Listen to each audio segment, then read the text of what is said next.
assume that everyone's here, but I don't know. Everyone's here. Euphonious Wind is here. I think we're all here. Okay. That's fine. Okay, so where did we last leave off? Because to tell you the truth, I was the one who was dead last time.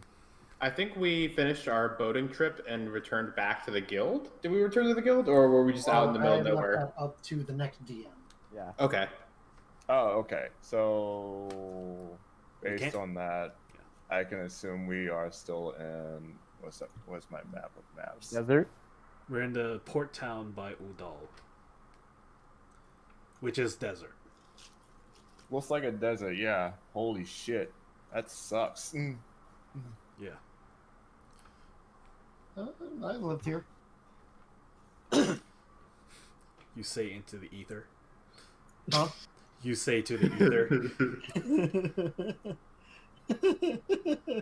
I feel like really unprepared because of the fact that I just kind of like rushed to put stuff in, so I'm just gonna like freeball it. Anyway. You could just hand wave and say we're back at the guild. No. Okay, so wait, how do you say your name first before I start? Ooh, me? Yes, you. Baba Ya. Baba ya Gaga ya. Can I just call you Baba? Sure. Can I call you B? Can I just call you B? Can I call you Owl, or how about Din, or how about Lottie? Anyway, so a message was sent from the guild via delivery Moogle to Esam along with Euphonious Wind, and they both are pretty much duplicate messages, despite the fact they could have just sent it addressed to both of you and all of you in the party. They just sent it to you too. I didn't get a message.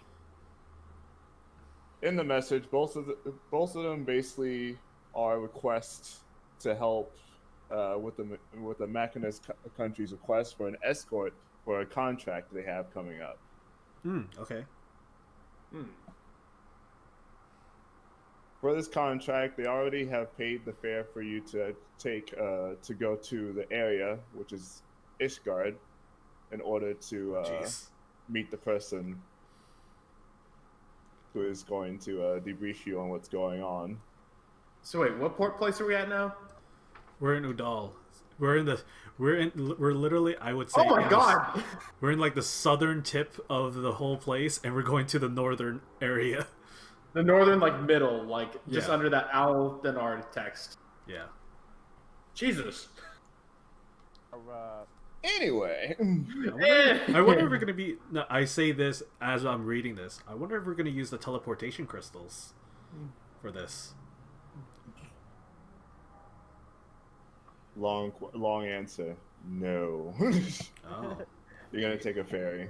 But don't worry, it's basically teleportation, because we're hand-waving the whole trip. Alright. Are the Lala fells carry on or something? Yes, you're carry on. Yeah, we're carry on. Yeah. Well, actually, it just says you bring anyone that you deem like can help you in this mission. Okay. So, even though it's just written to you two, obviously your party can join. Sadly, Nietzsche will not be joining at all because she got a separate message from a Moogle delivery service for helping with another party that is supposed to be going northeast from your location. She didn't want to take it at first because the money is actually very, very low in terms of what they are given, but it's also near a family member that she wants to visit at some point. And So you said she's choosing to visit now. you said northeast, right? Northeast. Okay.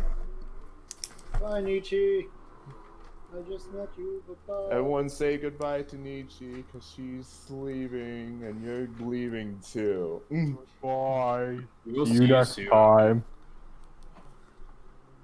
Wow, you guys are really nice to her. Have a safe trip. We're best friends. We shared a bed I only together. just met you. Goodbye. Anyway, you choose to I do love your anything inspiring before- speech about crabs. She looks at you and scowls. She did give us a rousing speech about crabs. Oh yeah, that's right. She feels Well, I like wasn't there for that. she feels like She gave she's me a still speech being about ragged on by what happened to her during the performance. What did she She say thinks about the- the crabs? Various things about crabs. How they're the deadliest of creatures, and they pinch. Okay. They're deadly? I thought we just eat them. We're thinking of two different crabs, I think. Yeah. Anyway, This was all in character. Yes. Farewell, Nietzsche. Yeah, crabs do you choose to take the ferry, or do you want to be a crazy person and try and use the teleportation crystals anyway? I mean, they both pretty much get there. Well, I would just say they both get us there pretty quickly. Yes. What's wrong with the teleporting crystals? Maybe the one in town is a little bit faulty. Oh. And maybe the guild actually understood that, and that's why they're encouraging us to take the ferry. More like You like those two places sightseeing. aren't linked currently. There's an issue, but I'm not supposed to tell you that. Whoops. What was that? Ulia? I don't know what I was saying. No, Anyway, I was asking Ulia. I like sightseeing. Okay, yeah. I think it was just if we're gonna just go sightseeing. Seems fun. All right. All right, so you guys choose to take the ferry. Okay. You meet everyone, and they're okay. Bye bye. Okay. I'm trying to speed up this stupid trip because I lost some minutes, and I don't want to go to They sleep. are okay. That I don't have the room up right now. Like the people that we're meeting up with. Okay. Yes, you meet up with everyone at the fair, including the captain, and he says, "Hello, I have received a request, and I will bring you guys to Ishgard. Justice.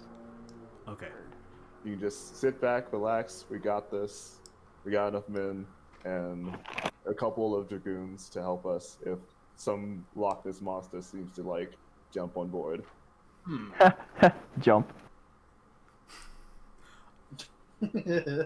Okay. Did anyone get freaked out by the fact we just said a Loch Ness monster? What the fuck is that? I've never heard of something like that. The jump pun. I mean, if we encounter a Loch Ness monster, this would be very fascinating research. What's a Loch Ness monster? Roll a d6. Who you're talking Don't to? actually roll a d6. No, who are you asking? Go ahead and roll a d6. Oh, I roll a 5. Baba. Oh. Baba, you can roll a d6. oh, okay.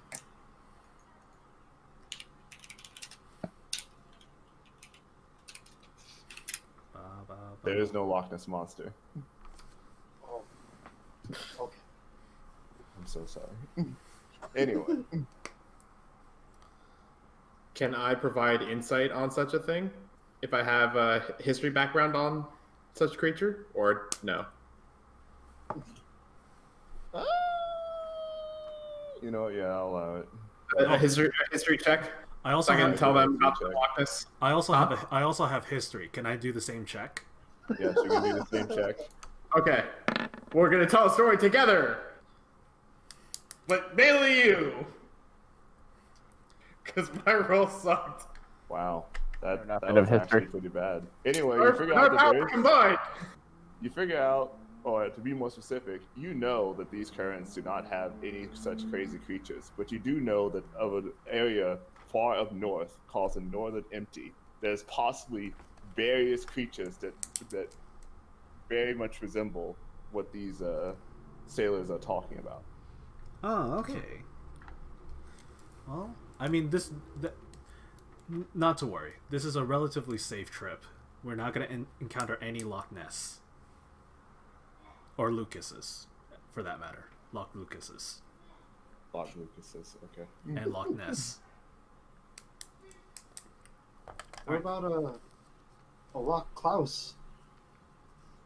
Or Loch Ninten? The believe captain we're is safe. confused about I'll- what you just said. What is a rock weakness? No, we're referencing Earthbound.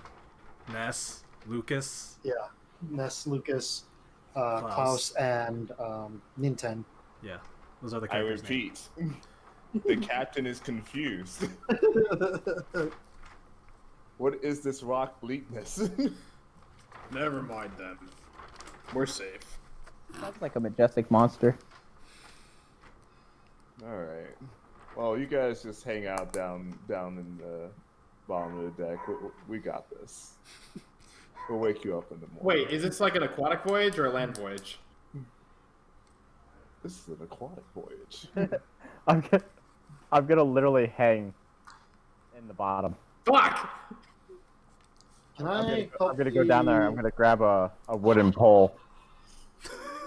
I'm just gonna assume you throw up all over the place, and everyone is kind of a little frustrated at you, Euphonius. Can I My help the crew? fault. Yeah, can I help the crew of the ship or boat? Sure. What do you want to help them with? Currently, they're just manning the mast and everything, and also cleaning the decks because they didn't clean it last week. Pretty At least it made it to the side of the boat in dirty time. I guess I'll clean it then. Okay.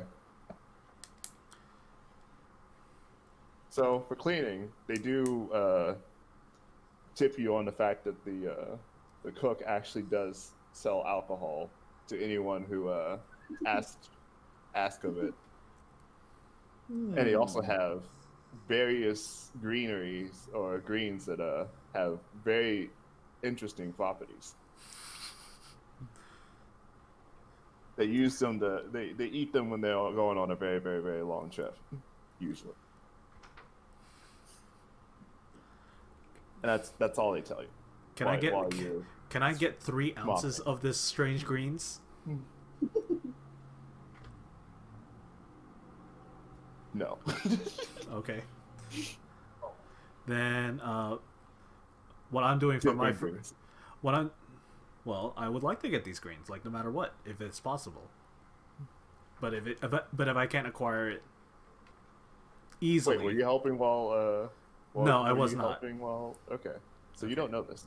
Okay, sorry, my It was bad. only told to Baba, sadly. Okay, so while that's all happening, I'm gonna wait, be. what? Only you, Baba, knows that there is alcohol that is served by the. Oh, Cook just because I on was the ship. planning around. Oh, okay. Yes, they tipped you onto that, and they also tipped you onto the fact that he also has a good deal of greens that they usually use during very, very long trips. That has What is- special properties. What are these greens for? Well, let me tell you. First of all, what's your name, sir? Who's talking to me? Oh, that's Terry. All right. Is this last name Bogard? Is this last name No. Bogard? Okay. No. It's name is Shipguard. It's not Chip God. It's just Terry. Does everyone have to have last names around you? I don't know. His name's Terry. Okay. Also, he doesn't tell you anything, so you're kind of creeped out by the fact that he just said, "Let me tell you." All right. All he whispers is, "Figure it out." And he walks away and goes back to cleaning. Okay. I'm going to take one of those mysterious greens. So, do you go to the cook and you ask for these mysterious greens? Or what? Do you go to the cook and ask for these mysterious greens? Sure. Hold on here. Let me see. Okay, yeah, sure. I'm going to ask. What? I was thinking of maybe taking them, like just sneakily taking them, but I'm like, no, I'll just ask for it. Keep in mind. Wait, so are you saying you want to do a sleight of hand check on the? No, I'm just going to ask for it. Okay, that's less freaky and less very out of nowhere. I'm good at stealing things. Persuasion check. Persuasion check. Okay.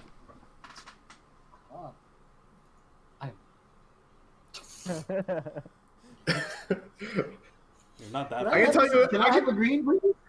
No, the He way looks that you up and asked. down, and he's confused about why you even came up to him to even talk about this kind of stuff in public. He just says, nah. I got an order to fill. A couple people need some meat currently. Okay. I'll just go on and resume cleaning then. Does anyone else do anything while they're on a boat? You said there's dragoons on the boat. Yes. Can I ask one of them, have they ever fought a dragon? And yes. Yes, you may ask them if they fought a dragon. How many are there? There are about 4 on the ship. 4 in the ship. Okay. Are they like working together? Or are they like split off? They're basically split off on all 4 corners, basically keeping watch. Okay. Is there any difference between the 4 of them? Not too much of a difference. They mostly look like the same, sadly, because they're all in uniform, so it's hard to distinguish any differentiating Features.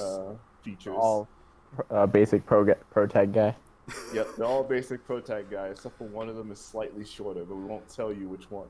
Okay. Because he's only slightly shorter. Can I make an insight check to find? No, just kidding. I'll just go to whichever one and just, I just go up to one of them and just think, hello, my name is Isam An.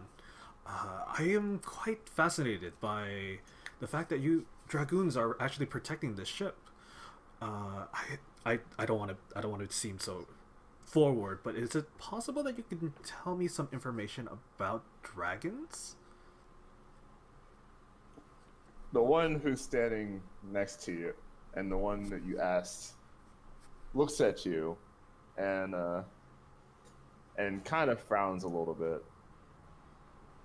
Reason being is he tells you that despite the fact that he's gotten training to become a dragoon, he has not actually done any fighting currently against dragons.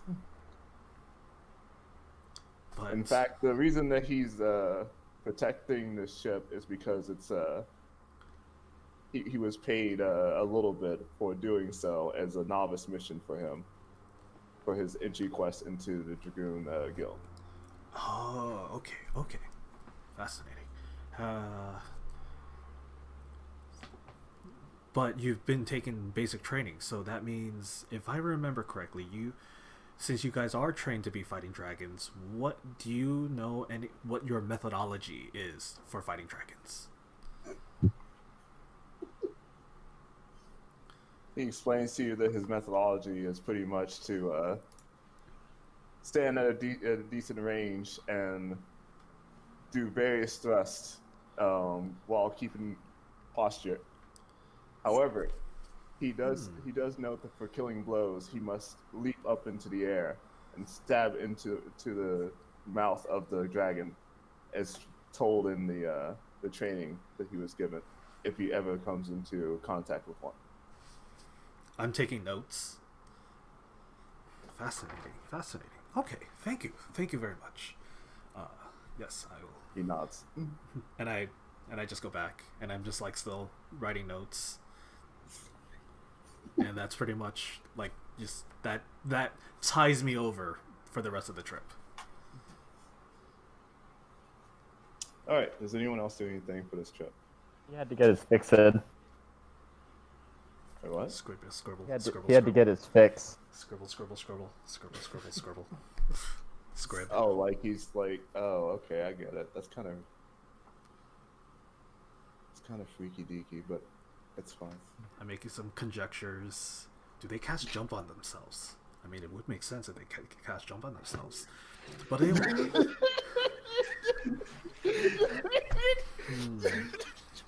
I knew it would come to this. Keeping distance. Do they have? How do they get up that high? Yes. Jump would make the logical choice. But if they have work, if they Does work together anyone with else others, do anything on this trip? Aside from having- recovering from seasickness, I'm just gonna work out, just push-ups and sit-ups. Hanging around down in the bottom deck, like they told me to. I'm sitting on his back while muttering to myself and taking notes while he's doing his push-ups. I mean, if he did use jump, But if he did use jump, jostles. Anyways, if he casts jump while doing a push-up on his way down, what would happen? with the While boat, you're doing with the a boats, push-up. with the boat. Go down. Would the Earth go down, or would he go up? But Even though we're he's on- going down. But if he's going down and we're on a boat, if he pushes away, does he go up or does the boat go down further into the water? And that's what causes the seasickness. Fascinating. Ooh. I'm so scared. I wonder if People seasickness are is walking by while you guys are doing this. Some of them are cleaning like various parts of the deck. Some of them are cleaning like the lower levels, and others are, well, just running around and having a drink and just being very confused by the ramblings of Isan. However, for some reason, two of them who were mopping earlier see this situation and decides to almost challenge you two. to a push-up contest. Yes.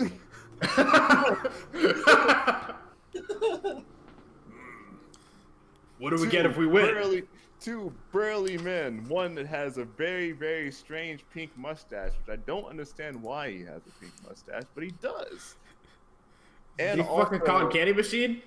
also, this guy's a hero, and the other one is obviously a cat boy, Oh, nice. Okay. but he's a red Is- cat boy. Mm. Oh, okay. Is the guy with the pink mustache named Wilford? And is it? Does he have a last name? I guess it's Waitley. I love how He does not tell you his last name.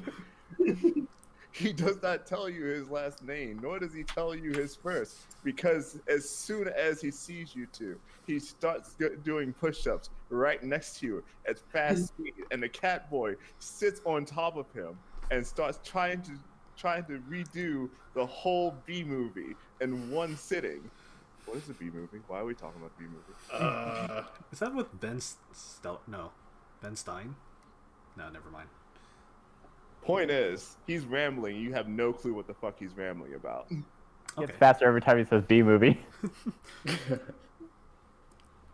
Do you continue to do push-ups?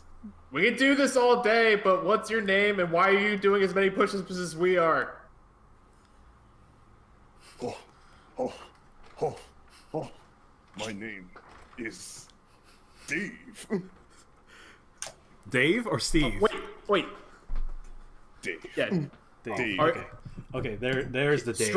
Strong man, fully muscular. His first name's Dave. Are you a barbarian by chance? What? Yes, how'd you know?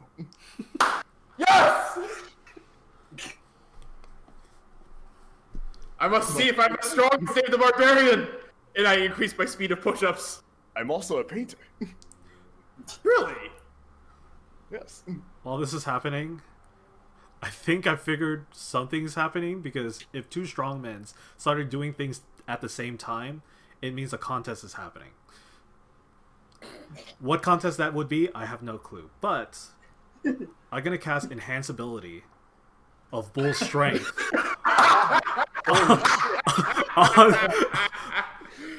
onto Euphonius' Wind's backside.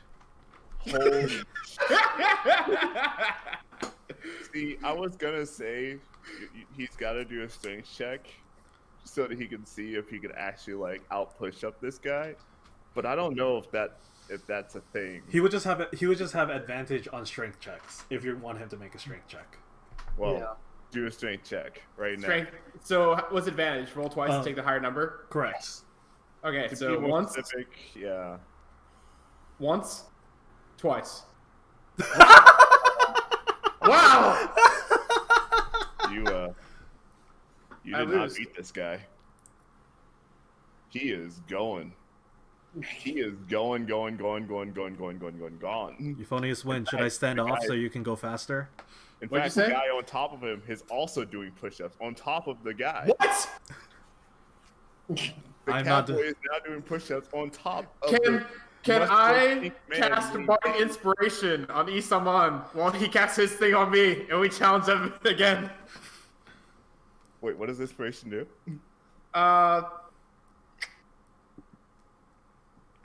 Let me see if this actually helps him at all. You want me to do push-ups? Yeah, but I don't know if Bardic Inspiration is gonna help. Yeah. Because you could put it on ability checks. I can do that? Yeah.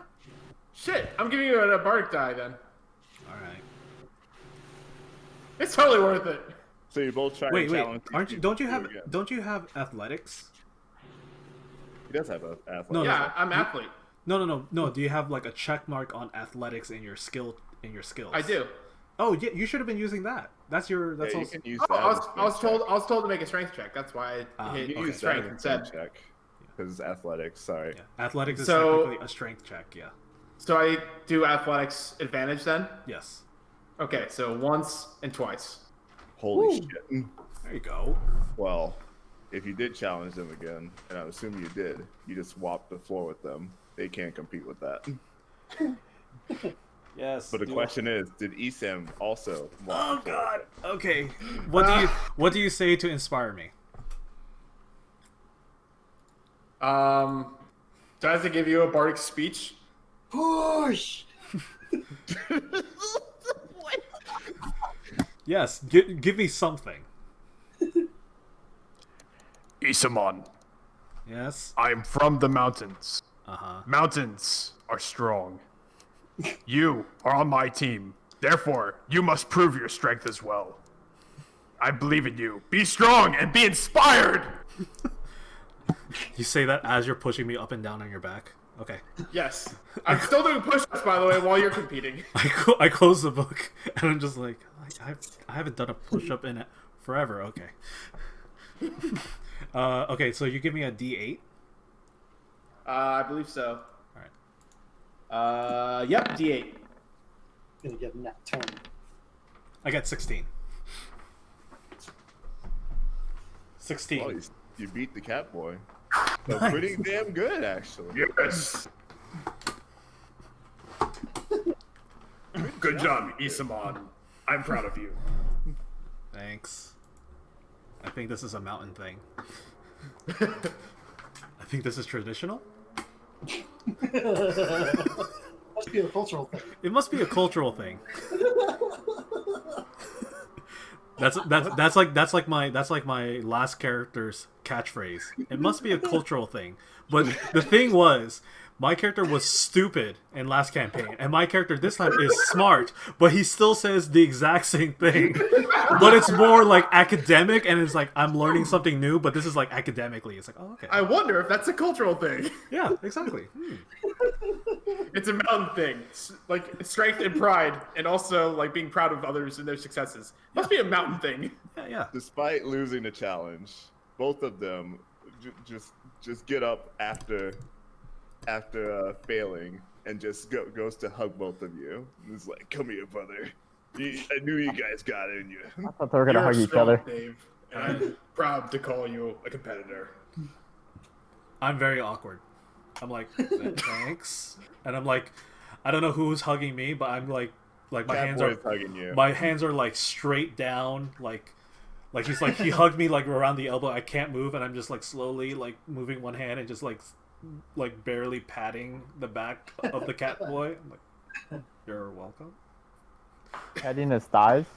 Like, yeah, However, just like You whatever. must make a Constitution saving throw right now, Esan, because Okay, someone else is trying to hug you right now. Oh, okay.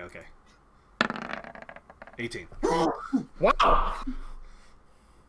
Holy shit. Anyway, big boy Dave comes up and just grabs you and like lifts you up and Ugh. just starts like bear hugging you to death. But Ugh. luckily, you're still alive.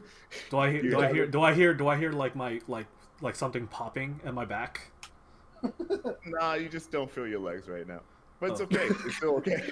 Because he can still walk. He gently puts you back down, and you stumble only a little bit. No damage was taken.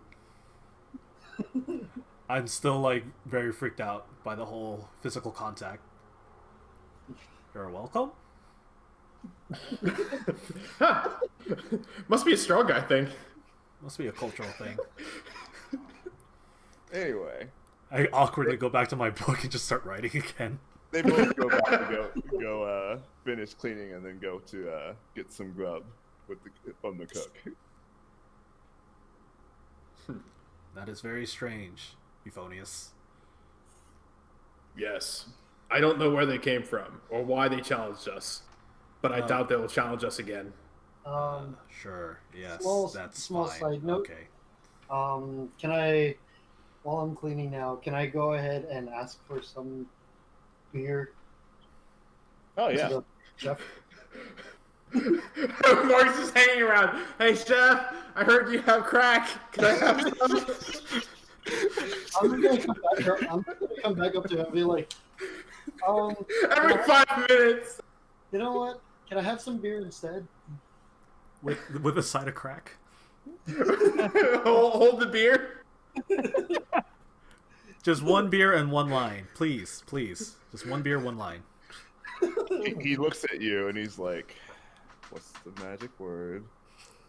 Please? Dix. I thought it was 21.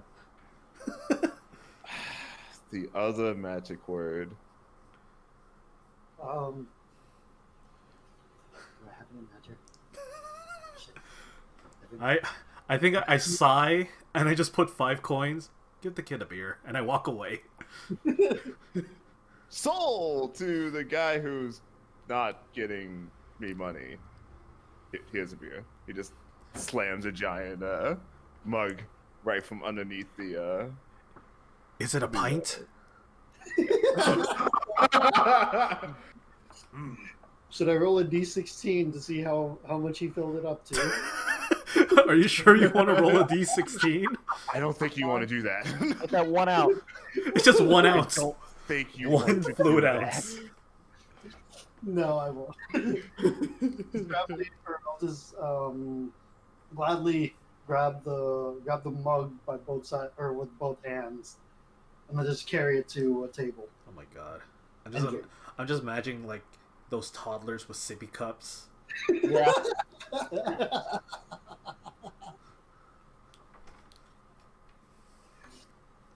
Sadness is that you're sitting around burly men, and all of them have giant mugs, and yours is kind of just a mug. It's like a 32 ounce, but that's kid size.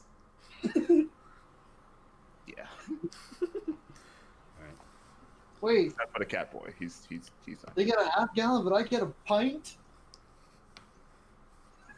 Well, I'm not actually saying that in character. No, not in character. Anyway, I will walk up to the cook as well and ask for a beer as well. he looks at you and he just automatically gives it to you. He doesn't say anything. Thank you, sir. Well met. And I go sit next to Bobby Agagia. Of course, yours is way larger than his is. What, you're not going to say anything? Come and traveling together. What? No, well, like out of character. I'm just drinking my beer.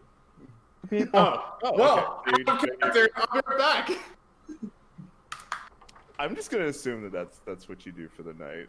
That was the last one of these anyway, so perfect. Yeah, no, I'm just like, I wouldn't say entranced, but like just happy that I got my beer and just drinking. Damn it. Anyway, so wait, did Yulia turn in for the night pretty much? Yulia's still hanging around. Okay. Nobody told her she could stop. Oh. Oh, right, because she's pole dancing currently, right? Yes, technically. Wait, so you still just? Oh God. She's pole dancing on a horizontal pole on the ceiling. What the fuck did I miss? Don't worry, Okay. So, We can't let the potato become a stripper. just a rough question. Potato So, peel.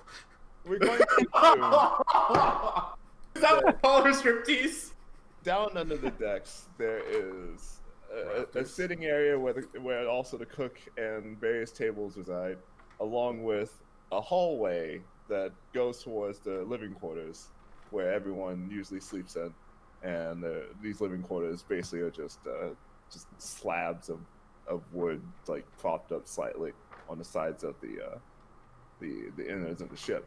Okay. So, just a question: where exactly are you pole dancing? I would think it's somewhere where some people could see me if they actually looked.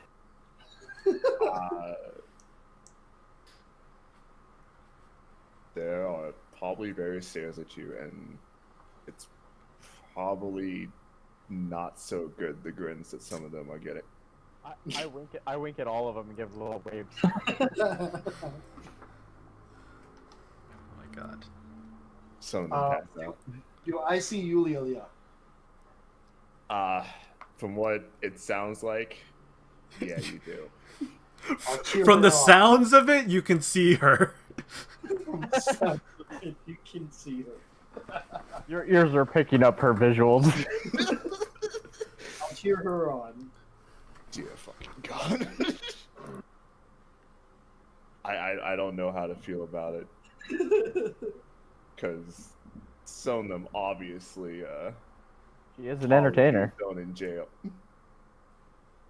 Anyway, is that it for tonight? I assume. That's Yeah, it. I think so. All right. I'll be right back. So, oh, okay. Continue. Go ahead. I'm just Oh. getting some water. Okay. Anyway, so you guys basically the day comes up, and you guys are already pretty much to the port of Ishgard and can get there in pretty much record time. It's actually kind of strange how fast you guys got there. It's almost as if something is pushing the story along a little too fast. Monster? Anyway, There we go. we won't worry about that. Nice. Anyway, so you arrive in the port, and everyone is also getting off the ship, including the captain. The only ones who are staying on the ship is pretty much Dave and the Catboy, as they are fixing up some issues that they caused last night. All right.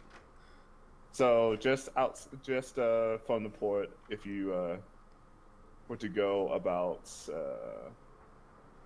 just a little bit up a couple steps, you can see like the name of the company that was listed on your mail, and that was oh wow, I forgot the company's name. I had it written down. Anyway, Cheeseark. We're just gonna call it Cheeseark. She's Arc. Okay. Yep. Because it was close to the name. I hate the fact that I deleted it for a second. Anyway. So, do you choose to walk into Cheeseark, or do you want to go and look around the rest of the town?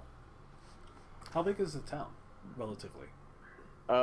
In front of the port, there isn't too much going on past the port. Like, there's some places to get a couple swords and such, like just weaponry in general.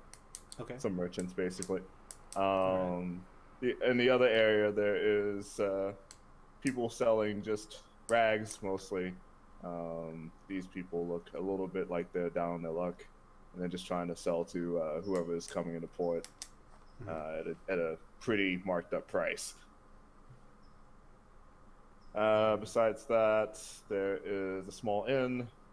Not much to say about that one, since it's kind of daytime and no one's really coming in or coming out of that place. Okay. And besides that, there isn't too much within this port part of Ishgard. Okay.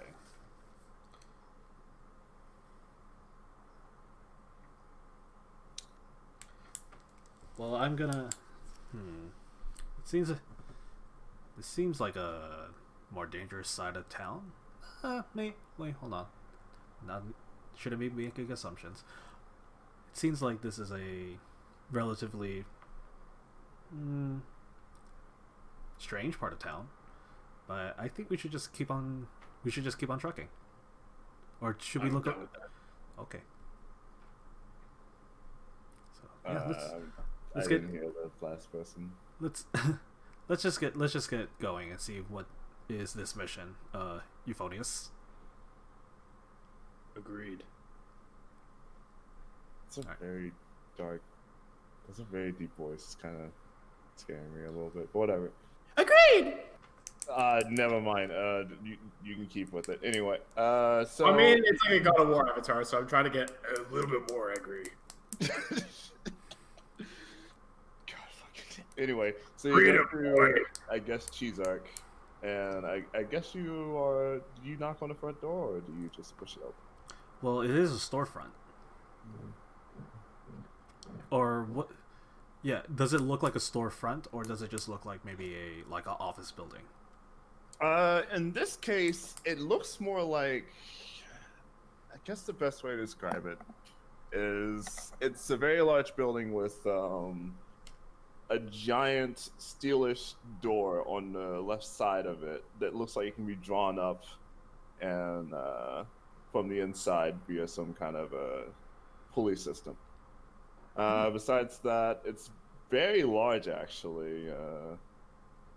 I wouldn't really call it a storefront. It's more of like a factory, I guess. A factory or like a warehouse? Like a warehouse factory kind of thing. Okay. Like a manufacturing kind of deal. Not quite that level. Okay. Does there appear to be any activity like outside, like, you know, maybe workers of the sort? Currently there isn't too much activity going on. You can hear like things like being hit, metal being hit from the inside. There's at most one person who like goes through the door as you come up and go inside. And besides that, it's just the basics of the port city, which is downtrodden, really bad neighborhood with homeless people all over the place and people begging you for money. Okay, so then yeah, like you said that someone just walked in, so I guess I would just follow. All right. So you walk in, and immediately when you get there, you can see that the area is full of just various contraptions just hanging up by what seems like just cords. Just that's the only thing that's like keeping them above you and not smashing into the ground. Okay. Some of them look like makeshift vehicles. Some of them look like just strange engines that could be used for airships, and there also are like tools scattered across the table that is in front of you, or to be more specific, countertop in front of you, where a man sits and has his feet up and is just chilling while just waiting for the day to go by. I guess it should give you a basic idea of what he looks like, since we have a bunch of races, and that is the fact that this person looks very much like a Makote, although his hair is black and he looks a little bit on the older side. Salutations. Sir? Excuse me, sir. He puts his foot down a little bit and stops balancing himself and says, salutations. What brings you here? Quick question. Did anyone follow me inside? I will follow you inside. I'm back. I'm sorry. Just found out I have a bunch of fleas, so I had to go and try to kill as many as I could. Okay. Um, That's tough. but yeah, I am back for now. We're at what appears to be maybe like a factory or a warehouse at the port town, and it's called Cheese Arc. And I already walked in, and I was asking if anyone else followed. I followed in. I will follow in as well. I'm behind. All right. Okay. Anyway, salutations. What brings you to Cheese Arc?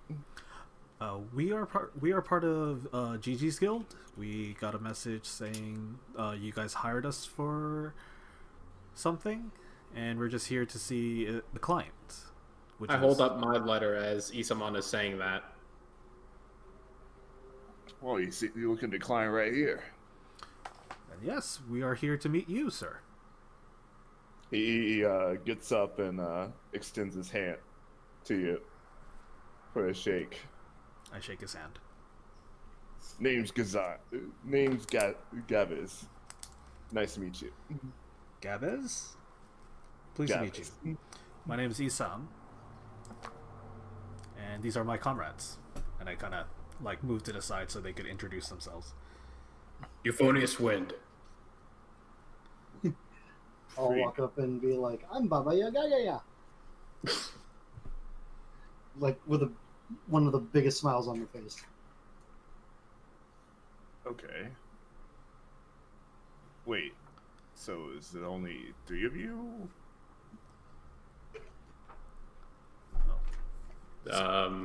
No, there's one more. There's one more, but behind us? You guys turn around to see her just standing there on her tippy toes trying to see over everybody else. Remember, you're taller than Baba Ya. I am, but I'm not standing behind Baba yet. Okay. Wait a minute. Oh my god, that's hilarious. Because Baba Ya walked forward. Oh, that's right. Well, you guys seem like a colorful bunch. He spits into this really silverish jar and just makes this annoying sound.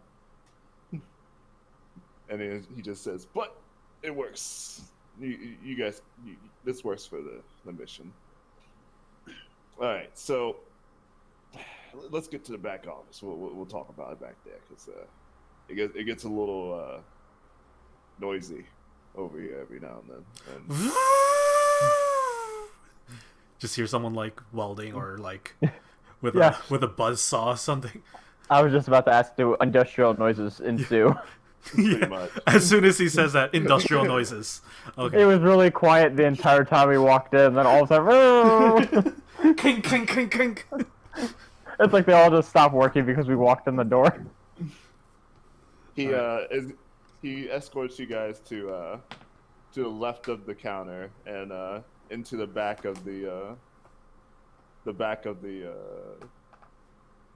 building. Mm-hmm. You can see various people working on projects and such. Some of them working on airship engines right in front of you. A couple of them fixing up just some other outworldy looking things that seem like they could be used to fire gun shells or something of a large capacity. And also you see a couple people just hanging out, just eating in the back of the room. As you guys get to the back, he nods to one of the guys who's just chilling and eating. And that guy immediately gets up and goes to the front and basically takes his spot to greet people who come in. So all you get to the back office, and there's like 2 couches that you can sit on, and obviously he goes behind his giant black desk and sits back down and kicks his feet back up, as if he, for some reason, needs to have his feet up all the time. Lazy bastard. That wasn't me saying that. Is there like a little stool somewhere nearby that I can sit in? Sadly, there's only just 2 couches. Okay, I'm gonna try and climb the couch. Are you just gonna climb and sit on the back of the couch or something? No, I'm gonna try to get in the cushion. Oh, okay. Anyway, so he after he sits down, he starts rambling a bit about the situation. So here's what's going on. We've been commissioned by a certain tycoon to help out and provide a repair order for a vehicle that they have a little bit to the east. Usually we would send an airship to get there, but things have been a little weird lately in terms of political issues. So that's where you guys come in. We basically need you guys to escort this this repair order filler, as we call it over here. So all these people are just fillers. To get this done and get our money back, so that we can fund more projects, basically. All right. Doesn't sound too complicated. Not too complicated. Although, since there is no airships being used currently, you have to go through the mountainous area of Zelpatol.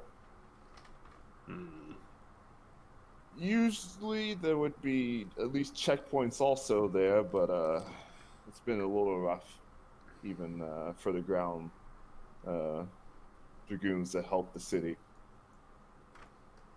Ground goons. Dragoons. Ground dragoons. Ground dragoons. Dragrounds? I like them. Or Groons? Groons? Groons? Okay. Groons. All right. Will we be using any special transport to get there? Besides airships, of course. Will we be using a cart? So, the problem is, we can provide a cart only up to the first gate. After that, we have to turn it around due to possible issues. After that, you guys are on foot. We can provide some food to assist you in your travels and get you to there in like at least some kind of healthy state, and also camping materials. Who are we going to be escorting? One of your workers, obviously, but which one in particular? He gets up after you say that, and he says, "A new recruit, actually. She's been showing some promise lately in the around the shop, but currently she's the only one who's not working on any large projects that we can send. She has the knowledge to do it, and obviously I trust her with this." And he walks around his desk, and he walks out of the office, and he yells, "Rusia, over here!" And then you hear like some pitter and pattering, and he goes back to his desk and just sits there on the front of it. And she comes in and almost like a military brat just stands at salute. "Rusia, hail, ready for business."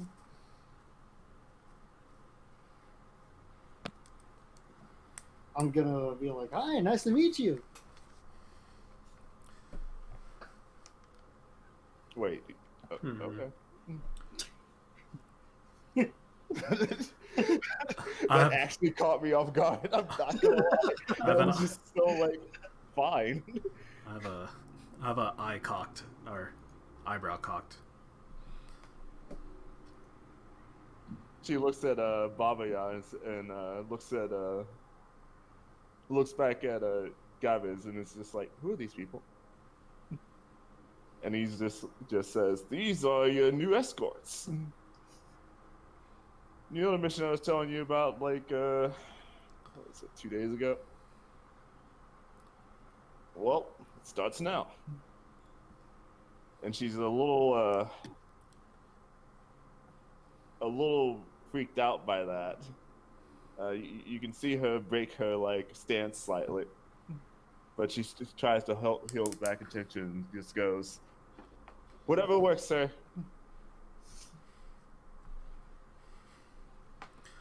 He looks at Isam. Gaviz looks at Isam and is like, "All right, so you guys can go whenever you guys need to. We'll provide the carriage just as quick as you need it. But like I said, you can only provide it to the first gate, and that's it. After that, you just turn back." I turn to Rusia and I just say, "All right, I ask, do you know the way?" Yes, certainly. Okay. I've already looked it up, and I've already have it put on this map. Okay.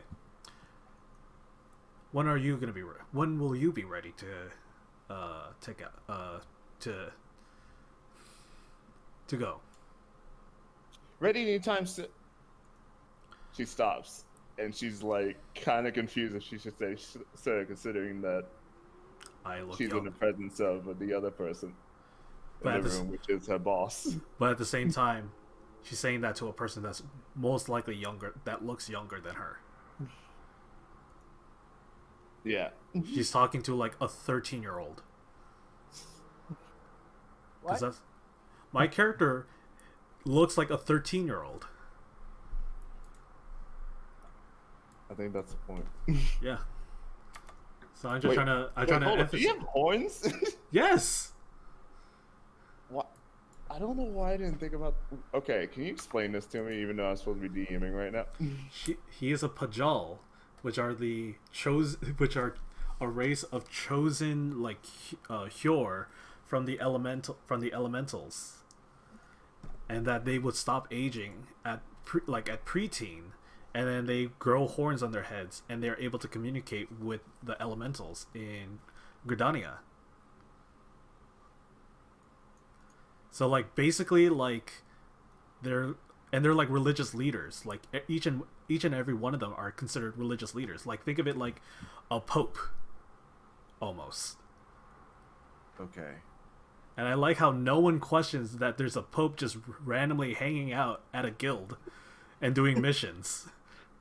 I'm starting to question it the more that I'm sitting here thinking about it. But considering that we do not know of this, apparently, we're just gonna go with it. Yeah.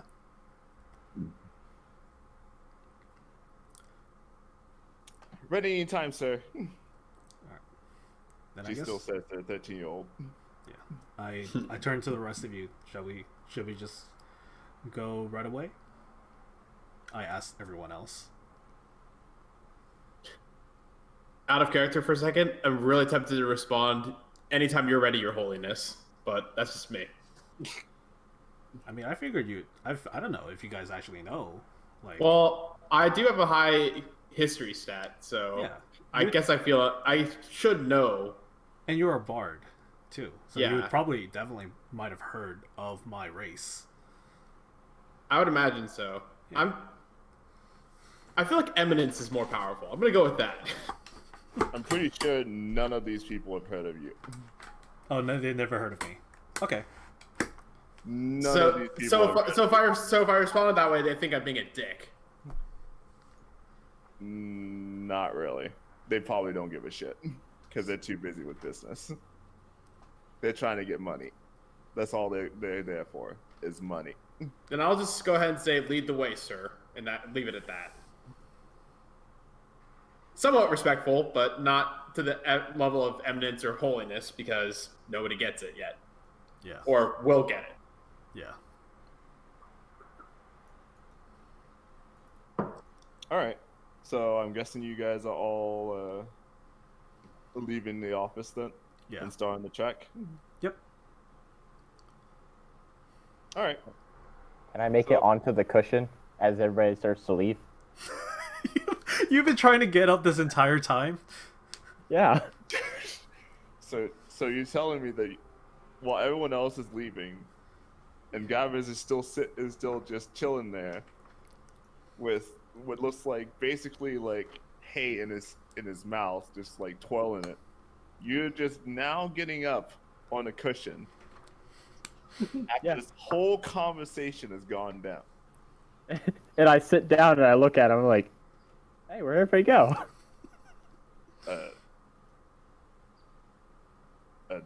They left already. What? I turn around and I slide off the couch. Wait! Before you go, he walks up to you, and crouches slightly, and he reaches into the bag that's like hanging on his shoulder. Stranger danger! Stranger danger! It's a dick! No, I'm just getting excited because I think it's candy. It's not candy. Run! He hands you a Chloroform. giant metallic device, and he says, "Give this to Rusia. She forgot it How earlier." giant is it? Is it like, can I carry Giant this? compared to you, it's pretty big compared to you, but you can carry it. It just takes two hands. Okay, so I get a hold of it and I kind of have to like brace myself and just struggle a little bit. Pretty much. All right, I will do it. Who am I giving this to? Just give it to Rusia. Rusia, who's that? The blonde girl who just walked out here with your friends. They replaced me? I'm gonna waddle my way out of the office. I'm gonna wave bye at the guy. He waves back and just like. I mean, it's like a struggled wave. Like I'm still holding the thing, but I'm kind of like shaking my hand. This imagery is great. Dear God.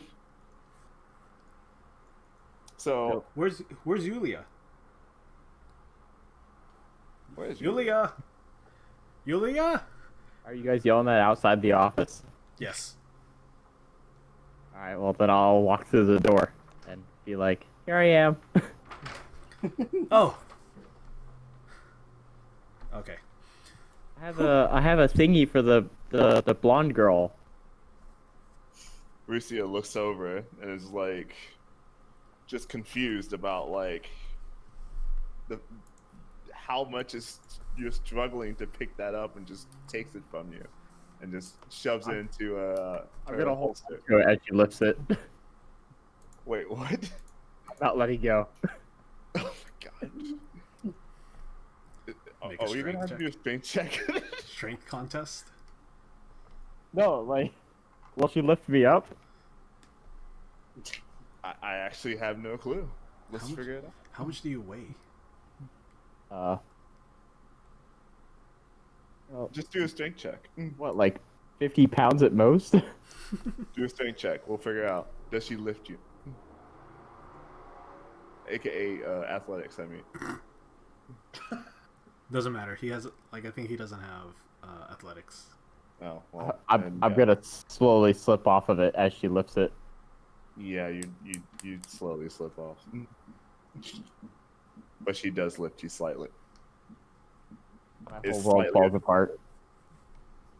Probably because the feet waddling a little bit, but that's about it.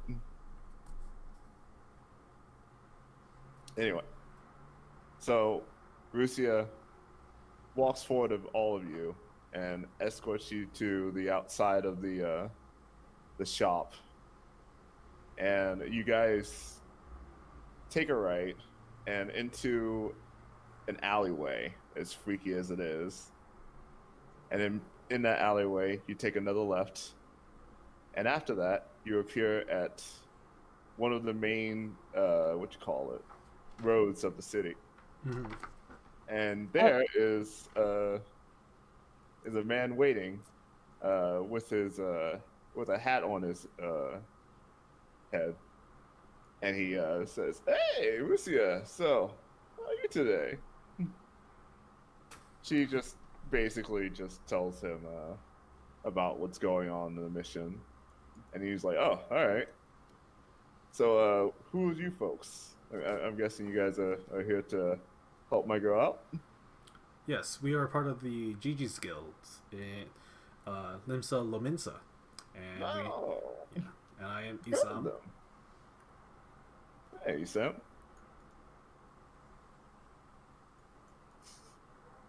And I'm these are my guessing the rest of your crew is pretty silent. Oh, sorry. Oh, it's all right. It's all right. It's a rough day out there. Things have been going a little weird lately. Hi, I'm Yulia. Hey, Juliet. I'm Baba Yagagaya. Hey, Baba. What? Hulse. Euphonious Wind. I can see your name. Anyway, why don't you guys hop on it? We'll get this thing going. Indeed. All right. Somebody give me a lift up here. Sure.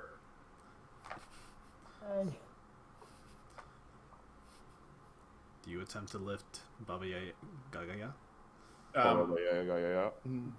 Should I even make a check for that, or I feel like I should get an advantage with the lifting a potato. You just pick both of them up with 2 fingers each. Exactly. They're kind of too small to do strength checks at this point. I think just off that one roll, that was enough. Okay. That was all strength checks while lifting up Yulia for the next Forever. hour. All right. You're up. So you guys get to see a little bit of the city as the man rushes the horse to get the fuck out of there. And yes, there's horses for once. Why? Because I can't remember why we use chocobos in this fucking city. We don't, apparently. Anyway. So as you go by, you get to see various tall buildings and things that in there. You kind of notice that there's kind of snow as you keep going further, just over top some of the mountains that you are going by as you go towards the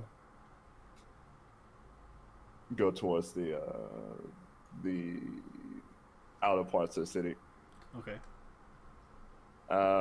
As far as things go, this is probably going to take enough time for you guys to take a small nap if you wanted to until the first gate. Does that count as a short rest? Technically, yes. I will take it. Did we technically had a long rest because we spent the night on the ship? Technically, yes. Okay, then I get my other bardic die back. Congratulations. I am taking note of the city itself. Writing down, the area, the area where you're at is a little bit more downtrodden. Does this place look downtrodden as well? No, actually, this place looks a lot less bad. In terms of the amount of people down on their luck, you kind of see mostly people in standard apparel. You even see some guild members from various other guilds just walking about and doing shopping in the district. Okay.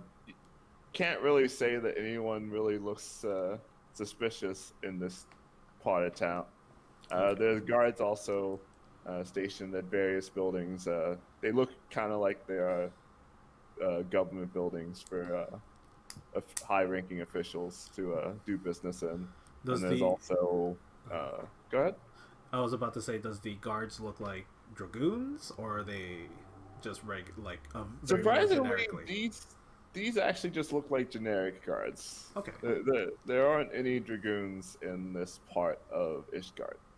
Okay. They seem to be only on the outskirts of the city for some reason. Who knows why?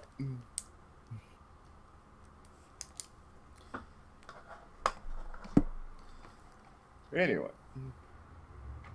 so as you guys, as time goes down and the sun starts to set a little bit, you finally get to the first gate, which is very far off at this point from the city.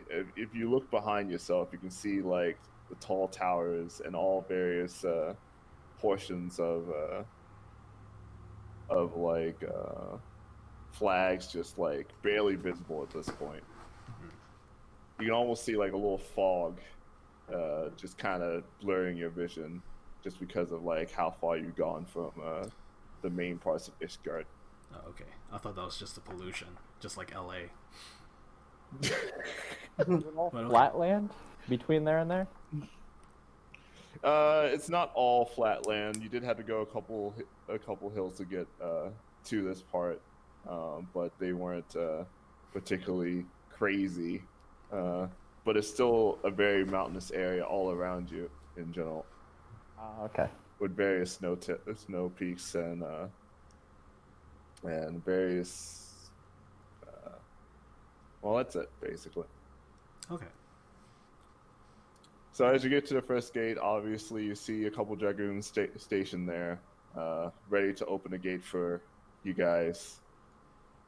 And as soon as the gates open, the horse slows down slightly, and the man looks backwards from the front of the carriage into where you guys are, and says, "Well, time to go, guys.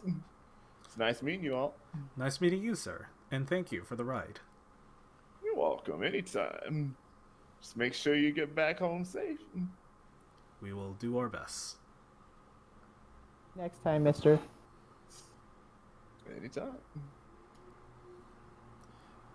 And as after that, he turns his carriage around in a very, very long turn kind of way, and slowly goes back A 10-point turn. more like a 3 to 7 point turn. It just. As he's Man's doing. been gold. Anyway, Okay, then we go, like, I guess we walk out. I turn to one of the guards. Do we need a permit to come back, or are we more or less or is the gate is more or less open for anyone to come in and out? he looks at you and he's like, "Oh, you didn't get your stamp?" No, we did not get a stamp. We just came in today, actually, from the port. Oh, they must have been slacking over there. I should have been giving you a stamp on your guild papers. You got your guild papers with you? Yes, I showed my guild papers. He reaches into the back part of the of his station that is right there. There's just a little like seat there, and along with a bag, and he reaches into the bag and he grabs the stamp, and he stamps your guild papers, and he asks for everyone else to show theirs so he can stamp theirs also. Okay. I show mine. I'm gonna look frantically among on my body. I will pull mine out and hold it right above my head. He stamps all your papers apparently, except Yulia, because I don't know if Here she's. it is. still trying to I get- pulled out of my sleeve. Found it. He crouches down gently and stamps yours too. In my head canon, our guild papers are literally our character sheets. Because they did that. Congratulations. Because they did that in Goblin Slayer. Was it really? Yes, they did it in I Goblin don't Slayer. remember. It was like in one of the like, first few chapters, That's actually really cool. and it was like one panel. It was literally like just one panel. Oh man, I have to go back and see if I can find it then. Yeah. Anyways, okay. But yeah. Thank you, sir. Rusia. Rusia just looks over and she just pulls out some random sheet of paper that looks a little weird for some reason. Like it doesn't quite look like anything super official. And she shows it to the guard, and he's just like, "Well, you're good. Okay. Go ahead." Okay. And then as we pass by the gate, I asked Rusia, "Is that a citizenship card or papers?" Yeah. Okay. So which direction are we heading to? So you guys are just exited Ishgard from like the top, like right. So basically like northeast, and you're going east from the gate Okay. Okay. into the mountainous area. Okay.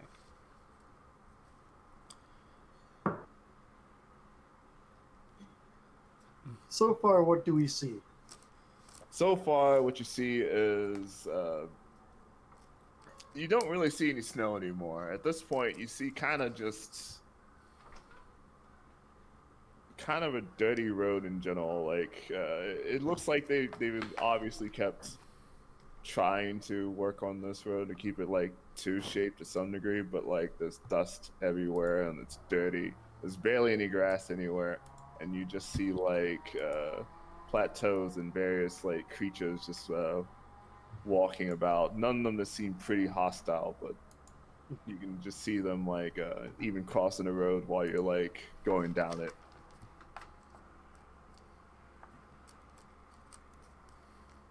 Okay.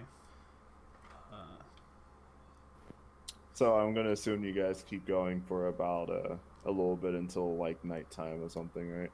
Yes. And then we're gonna set up camp. Yeah. Okay. So you guys set up camp. I need one of you to roll a d20. Sure. Actually, first, before you roll a d20, who's actually going out to watch currently? Is anyone going out to watch while this whole watch outside, and then letting everyone else sleep, or no? Are we gonna have one watch? Can we survive with one watch, or do we need to do? You can step out with one watch. Oh, okay. I'll take watch. Okay. I'll stay up with him. You'll stay up with them? Yeah. Okay. When you flip a coin. Heads is you. Ow. What? Heads is Esam. I got heads. Okay. Esam roll the d20. D20, or is it like a perception check? All right. An actual d20. All right.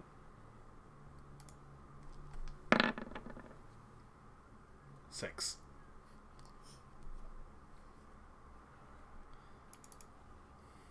So Nothing really crazy is going on, although you see something in the distance that looks a little eerie. As you keep staring at it, you can almost feel like it's staring back at you at this point.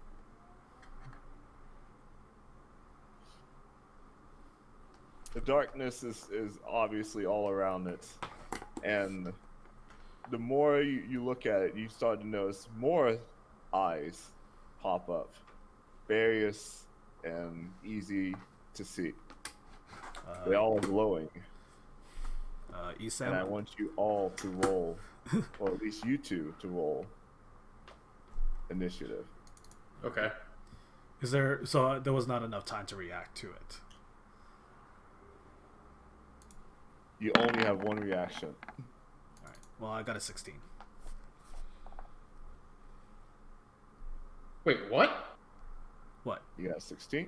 In the text, it says you wanted to send the results of this roll to the turn tracker, but no valid token was selected. Oh, don't worry. Don't worry. That happens sometimes. Says that every time. Oh, I rolled the 13.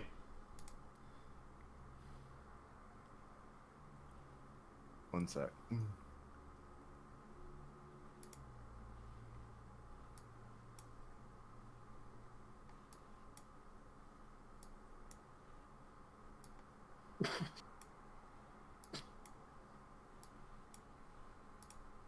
I didn't hit that button. That's annoying. Yeah! Don't you, Kakakura. You have no real super said.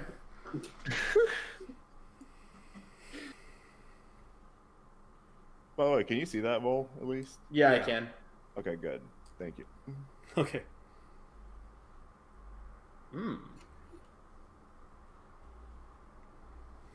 All right. So you two are fighting 2 kobolds, Okay. All right. and luckily,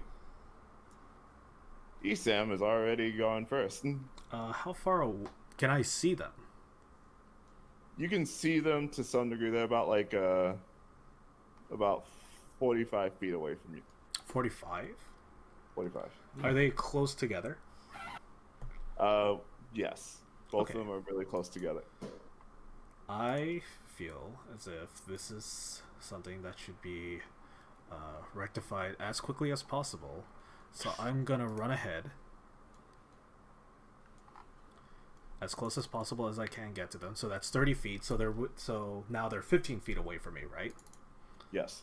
Okay, so I'm gonna cast Spirit Guardians, and Euphonious, when you see what appears to be like because it's slightly dark, since it's nighttime, it's slightly dark. You see at first like red, like little red glowing, almost like fireflies, kind of start going around me.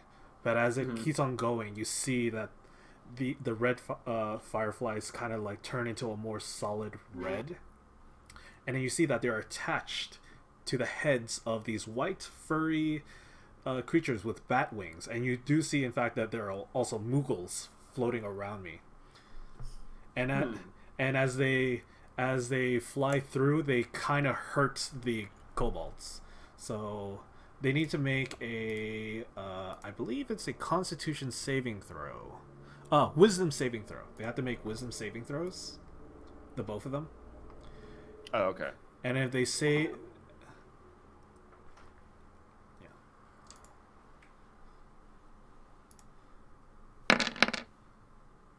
What? Oh, wait, that's the wrong spell. Oh, wait, Spitter Guardians. They take 11 damage. Except for the second one... Well, are you... Because they're rolling with advantage, are you taking the higher or lower? I'm only taking the left value. The left value. Okay, so one save and one doesn't. So one will take 11 damage, and then the other will take... what's that word? What's half? 5 damage. Okay. Noted. Yes. Oh, like half, but then rounded down. Yeah. D&D always round down when you're rounding. Yep. And then they are slowed, and then if they start their turn in the cyclone, they'll get hit again. Okay. So basically, they have to. Do they have to make the Constitution saving throw again? The wisdom saving throw, yes. Okay. And I will have to reroll damage. Okay, gotcha. Yeah. All right. So Euphonious wins turn, since technically, I'm pretty sure he has more dex than this guy. Yeah. So now I can see the enemies because you've painted them. Yeah. I'm really far away, so close damage is not a reasonable thing right now.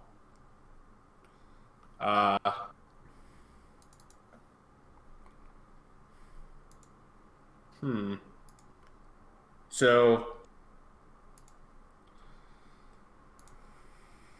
is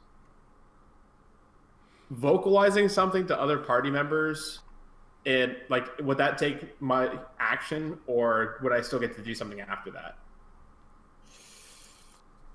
I'm gonna say that you can do something after that, as long as it's just considered one extra action. That's it. So if I were to say something like, "Oh, I want to try to shout really loudly to wake up Baba Yaga," and then cast a fireball, You're able I'd be do allowed that to do such a thing. as long as you're not doing something like cast firebolt, and then yell. No, Okay. just cast firebolt once is all I would do. Okay. Go ahead. All right, so I'm gonna do it on the one that already took damage, or I guess the more damage. Do I have the range to hit them? 60 feet because they're 45. So yeah. They're only Okay, 45 so- feet, so you should have enough range. Okay, so I'm gonna go ahead and just go for it. Oh, you have 120. Wait, 120? That 120 scared the feet. living shit out of me. Go for it. Burn, baby, burn! Wait, so is it 9 or is it 23? It's 23. 23 is the actual roll, and then 9's the damage. Yes. Holy shit, that's scary. Yeah, 23 to hit, 9 for 9 damage.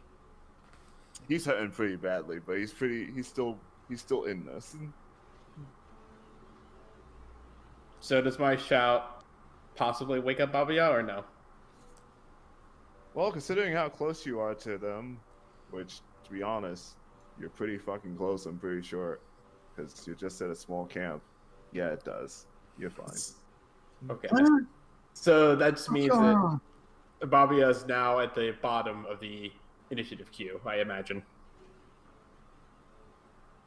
We'll just let him roll initiative, and he can do it next turn. Okay. So roll initiative so we can determine what you're gonna have for next turn. Oh, okay. I go left. I'm like, okay. Wait, Well, that's the a good natural thing one. is That's a you're natural technically one. not last. So It's a 1. Yeah, no, but it's +2, so it's 3. And then the other guy has a 2 for initiative. Wait, he does? Yeah. Yeah, oh yeah, that's right. So Holy you're crap. not at the bottom of the list. But Wow. dear God, that was pretty fucking bad. Am Anyway, I also waking up? Sleepy, alright. Is Julia close enough to be woken up by the yell as well? yes. Alright. Okay. So, the kobold is pretty annoyed by what the fuck you just did, Euphonius. So he pulls out his giant crossbow and hits you, or But- at least tries to hit you. But also, since he starts his turn in my cyclone, he takes damage. Oh yeah, he does take damage. So- All right, so he takes. Can you roll it again? I am. Takes 11, but he has to save DC 16. All right, can you Is it save? really- Is it Wait, really? is it? Why is thought it this was- Constitution? Why does it say? Yeah, that's. I'm looking through it. Hold on. Why does it say Constitution, but it says Wisdom? All right, just go for Constitution, and I'll. Also, I hit the wrong one earlier, which is really bad. You still didn't get it anyway. So he 11 takes damage. Yep. Takes 11 damage. Okay, I'll fix it. It's supposed to be a wisdom save, but for some reason it keeps popping up Constitution. Yeah. Yeah, it's a little weird. I made the adjustment. Do you want me to do a wisdom saving, or are we just gonna keep it? Cause Just it's keep it. fine. Just keep it. All right. Anyway, he shoots a pop shot at Euphonius Wind, and he also tries to move after said pop shot, a little bit more to the left to try and get out of the cyclone. Okay. Which I guess since it's 15 feet, he has to move 20 feet to the left. Yeah, and he can only move half. So He can only move half. yeah. So technically, if he can only move half, he is only just right outside of it at 15. Well, I guess. yeah, he's already at the edge because they're already 15 feet away, and mine is a 15-foot radius. Oh, it's 15 feet away from you. There. Okay. This is the size. So, from my understanding, they're like right here, Mm-hmm. and they just need to take one step and they're out. All right. So you can only take one step anyway, but he'll just take 15 anyway. Yeah. I'm not. It's fine. Yeah. Oh wow, he sucks. I do not take damage. You do not take any damage. You did not get hit. Yep. That's cool. Works. All right. Now, other kobolds? Other Cobalt is like an idiot. Very, very, very aggressive and tries to go for a swing at Esam, despite the fact that he can barely even get there. And he's gonna take this much damage. 9 was a wisdom save. 9 with a wisdom save. Yeah. Oh, wow. So he takes 4. Okay, so he only takes 4. Does this say radiant / necrotic? Because you could choose. I should just change it to radiant. Because if you're evil, you can have it like evil spirit guardians. But I'll just change it to just be Okay. radiant because I am a good person You are a good person. for now. I mean, Been doing necrotic damage. He's evil. Jesus fuck. Anyway, he goes for a swing. oh yeah, that definitely hits. And he That's hits a you butcher for axe. 15 damage. I take how much? 15. 15 damage? Wow. Actually, hold up. Oh, it didn't calculate it right. I hate it when it does that. Let me just roll it like actually normally, and it'll be fine. Okay.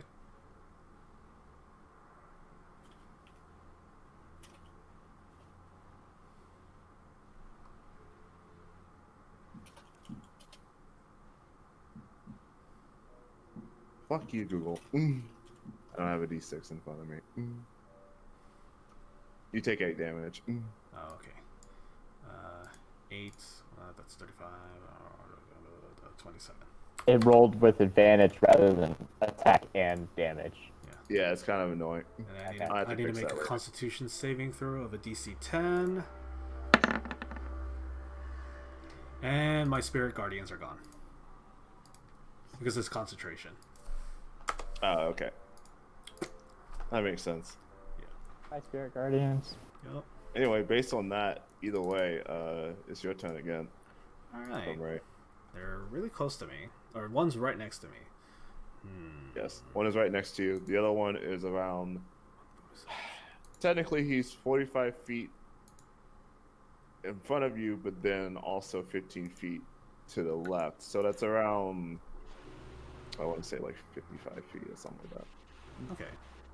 Can I take 2 Well, bonus? technically, I guess since you came up 15 feet, it's only 30 feet from you, so you're fine. Okay. I'm going to cast.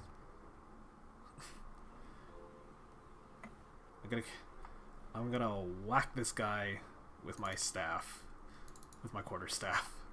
What? That's a dick move. I'm gonna cast whack. I'm gonna cast whack With my stick. with my quarterstaff. 13 to hit.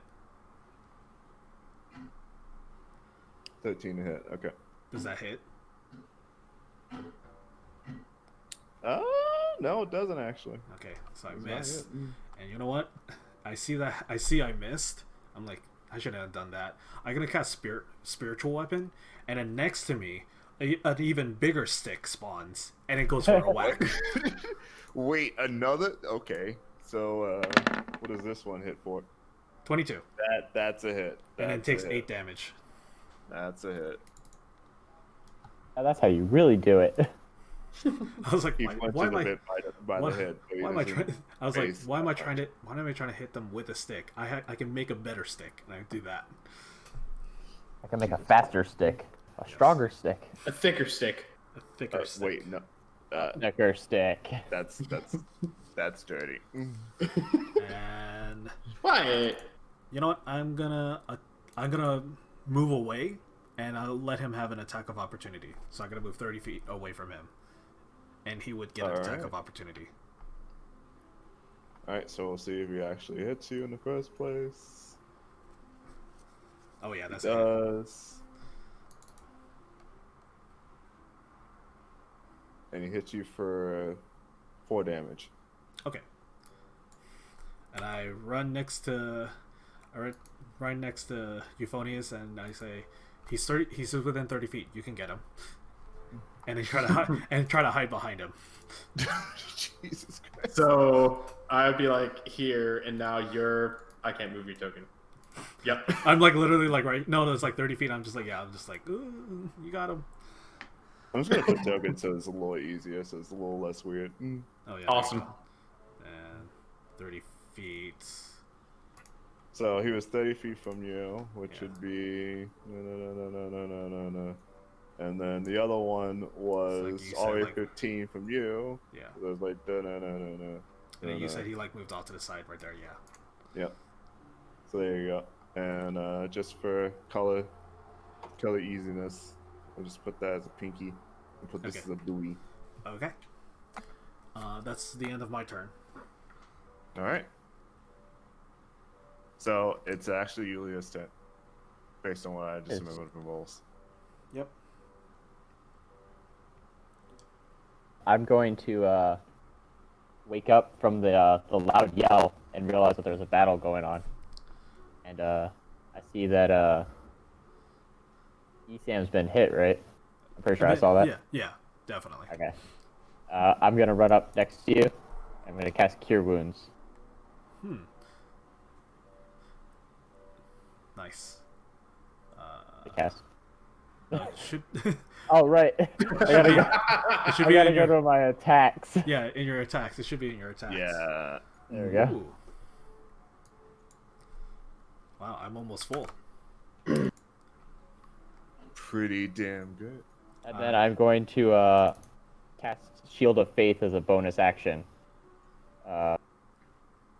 For Esam too. Oh, sweet. So that So gives you get an me, extra 2 AC. Yeah, 2 AC. Okay. It's the end of my turn.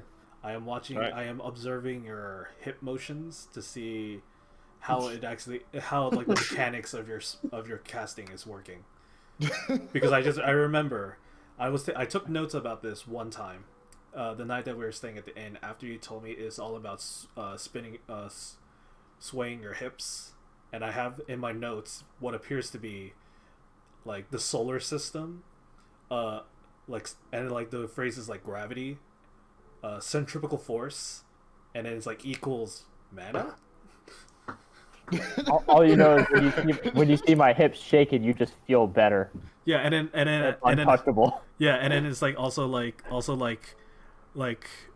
you just see like me like also writing like a hula hoop, like a stick figure like with a hula hoop and just like spinning its hips and stuff like that.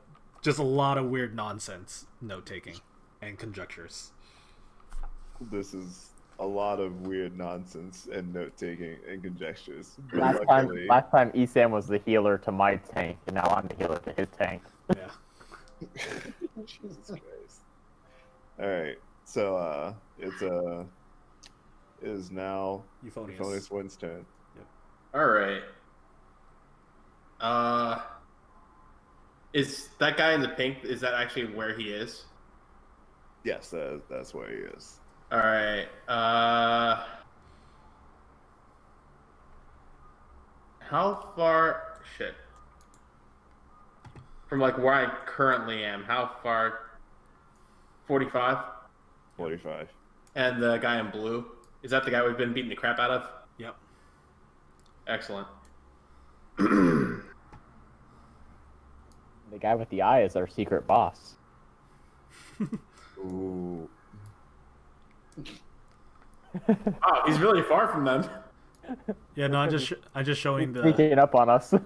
I'm just showing the how far because you only have a 25 movement speed.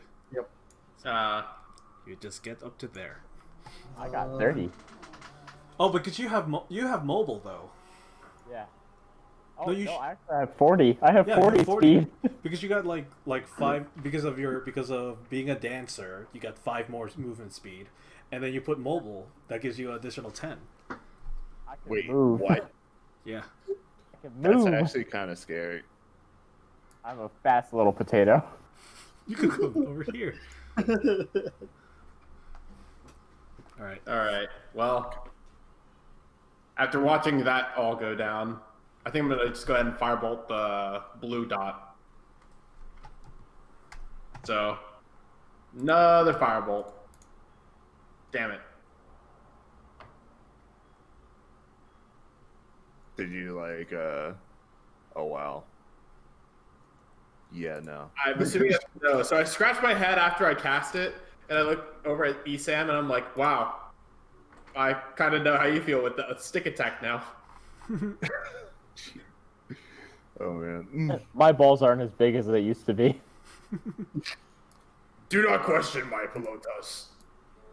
Anyway, it is now the farthest person's turn. And guess what? He still has a crossbow.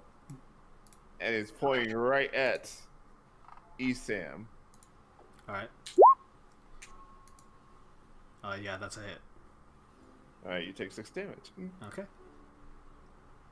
Also, I wish I could put a token down.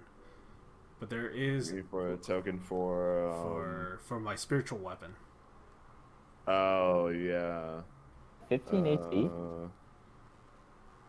My AC is only 14 plus your shield of faith. Well, I guess the Shield of Faith really helps. Yeah. It's just I put myself in the front line. I mean, technically, you're on the back line right now. No, because technically there's still someone behind us, so they're the back line. We're still the front line. We're all the front line. The guy right next to you that should also be in closer to him in terms of range is way bigger. Yeah. You look like you're in the back line. Then aren't you in the farthest back line? Yes, I'm as far back as he goes, and then our other teammate, he's not even visible. Dude, right now we're just 3 bars. We're just Small, medium, large. We're just That's our band name. Yeah, no, it's potato sacks. The potato sacks are back together again. The potato sack. Alright, there you go. Thank you. I don't know if I don't know if I did it correctly, but there's a token. Did I put it down? Yes, I can't move it. You can't move it. Oh god. Wow. I got pretty good armor class. I thought I said it so you can move it. Token random for spirit. Random for spirit. Let's I'll just see. delete that. Edit. It says you can move it, so I don't know why it says you can't. Okay. Right click on it. Yeah, I can't get it so it can be moved by you apparently. I thought I could, but I can do it. I'll do it. Just keep going. Keep going. He's gonna override the mainframe. he's gonna override the mainframe. Okay. Anyway, so He's gonna DDoS the server. that shot happened, and then I guess at that point he just ends his turn. Nothing else that the Cobalt wants to do because he's got his shot off. He's happy. You like the poisonous arrow? No, he doesn't. He doesn't lick a poisonous arrow very sexily or anything. These arrows are doused in lethal poison. Lick. All right, now it's oh wait, it is actually Baba Gaya's turn. Wow. Yay! Finally. First. Good morning, sleepyhead. That reminds me, do your spirit weapon have initiative? It goes after my turn, or I have to command it to do stuff. Okay, gotcha.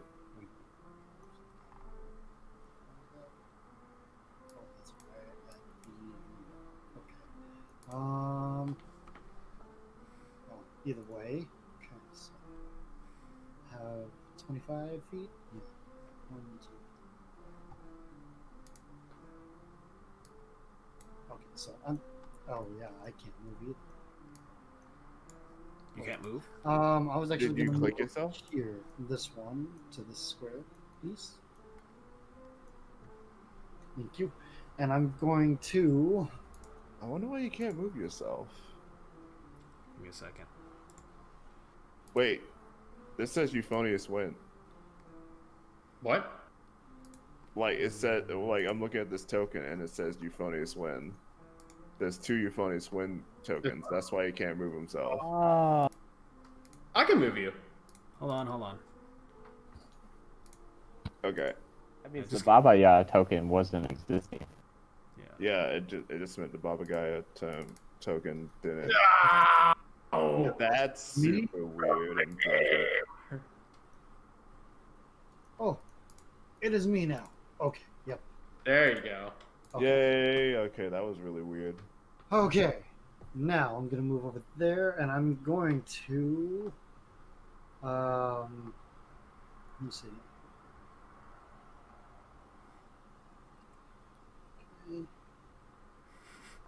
We should announce who's next on deck so they can be ready when their turn is up, so we don't have to wait. Sam's next on deck. Yeah. So next on deck would be technically the Cobalt that is in blue, and then after that it will be Esam once again, and then after that is Yulia, and then after that is Euphonious Wind, along with the Cobalt in pink, and then we're back to Albagaya. Okay. Baba Gaia. All right. I'm going to make a gunner shot at Pink Dot. Has Pink Dot been damaged yet? Yes. Okay. Technically, they've all been damaged, yes. Oh, okay. Yes, especially me. So I'm gonna make a gunner shot. Heh! You Wow. gain Holy a second level. shit. You gain a new attack option. 22 to hit. Yes. 22 to hit is definitely a hit, just so you know. Although the question is it dead? And I'll tell you, no, it's not. Oh. Okay. And wait a minute. Well, yeah, go ahead. I just need to do some research on this. Okay, so I have 5 munitions. Okay. Alright, next. Go East. Well, no, it's No, not East Sam. it's- It's my boy's turn because Yeah. he's gonna come at you. Euphonious Wind. Let's go. You better be ready. Oh yeah, does that have the extra attack feature? Second. He does, but it just replaces one of the special attack. I don't think you can. Ah, okay. Also, where's my token? I just lost it. Oh, here we go. Refine. Wait, I gotta measure this so I don't do anything like super illegal. Because this is super illegal. That just barely hits. I AC'd Just the wrong barely guy. take 8 damage, then I guess, well, don't you? I AC'd the wrong guy. Wait, so it's gonna be 65, 57? That's All okay. right.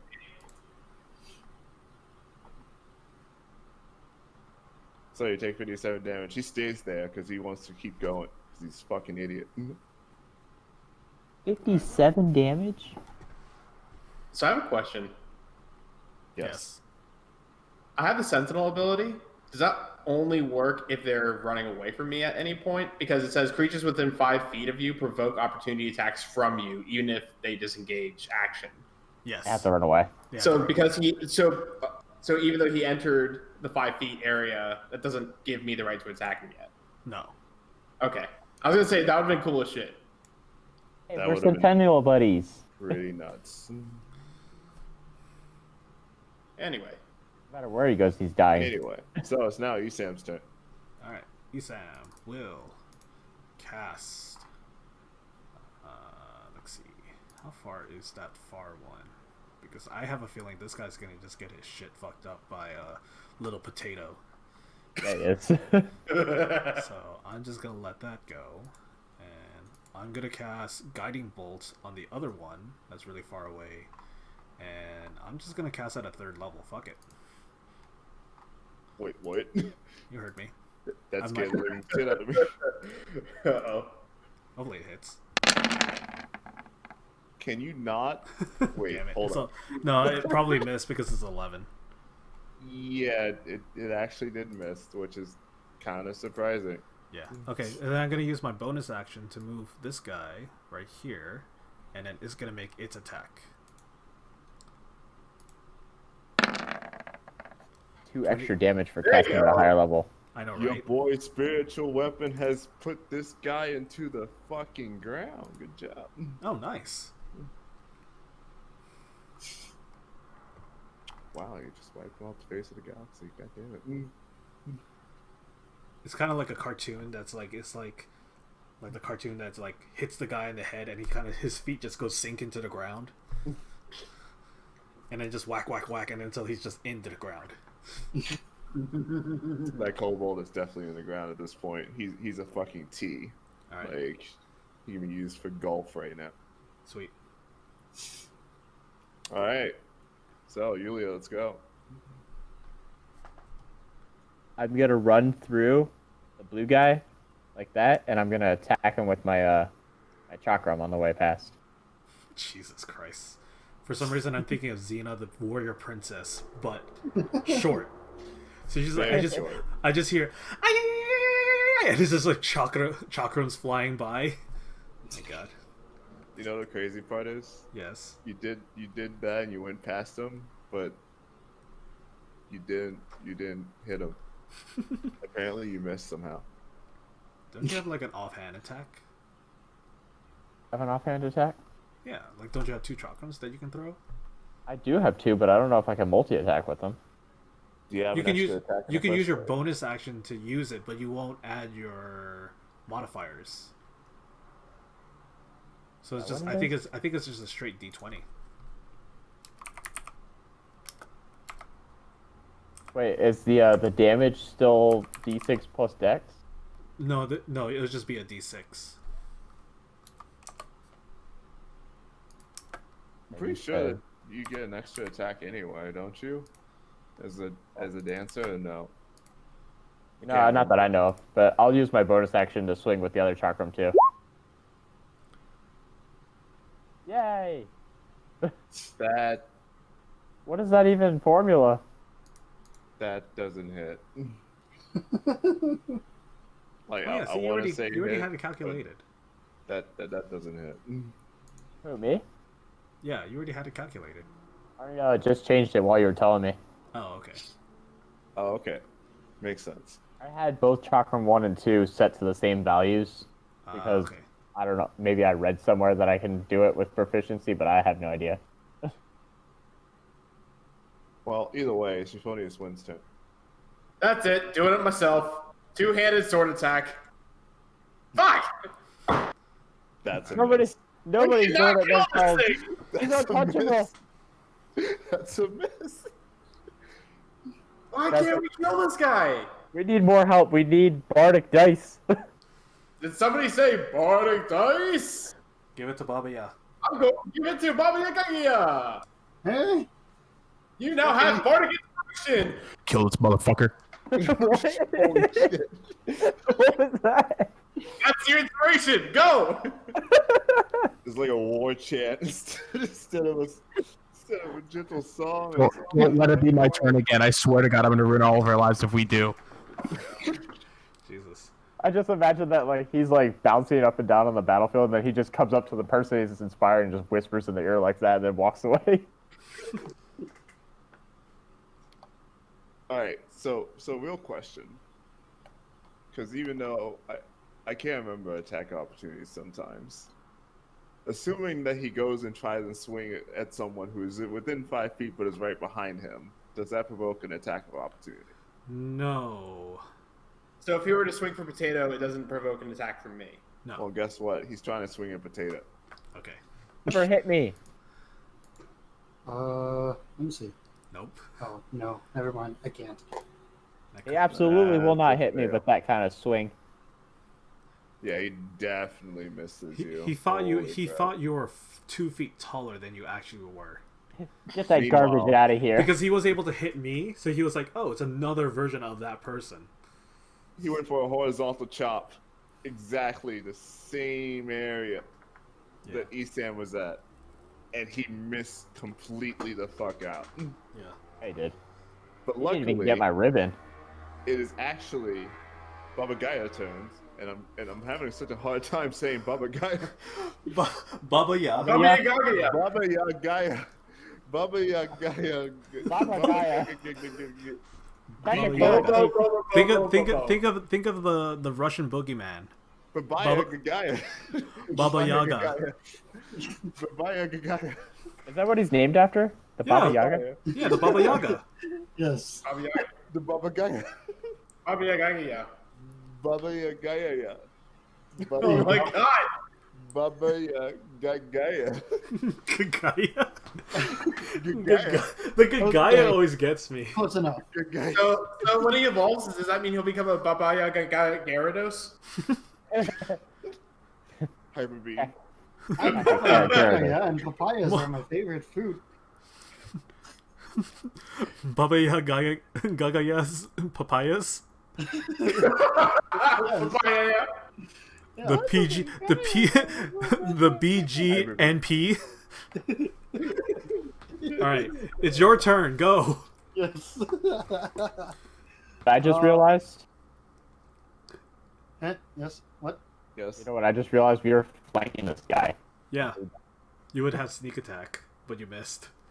Yeah, we're flanking him right now. We're Mhm. all flanking him. Yeah, yeah. Oh yeah, you were wouldn't technically flanking him at this point because he looked behind him. Yeah. No, because we would technically have advantage, right? Is that what you're Yeah. trying to say? Yeah. Okay. We would have advantage if there's an ally on the other side of said enemy. Yeah. Exact opposite. So where Yulia and myself. Yeah. Okay. Mm-hmm. Okay. So I'm gonna move up. I'm gonna swing at this guy with my rapier. Your gun rapier. Yeah. Hold on. Why do I have two of these? I put vision on this one. Oh. You probably have one of them for spinning munition and actually doing a shot. Wait, what? Because you can spin munition to do the shot when you're using a gun blade, if I'm right, or something. Yeah. Yeah.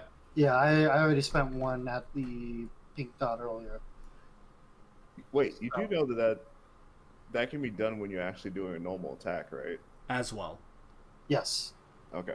Like if I so choose, if I swing at somebody, I can also shoot at somebody else too. But you can also spend your ammunition for an elemental slash. That's also Yes. been added. Because you didn't have that before. Or yeah, I see that. Yeah, that one. And then I'm gonna go ahead and slash at blue dot here with my rapier. Be this one.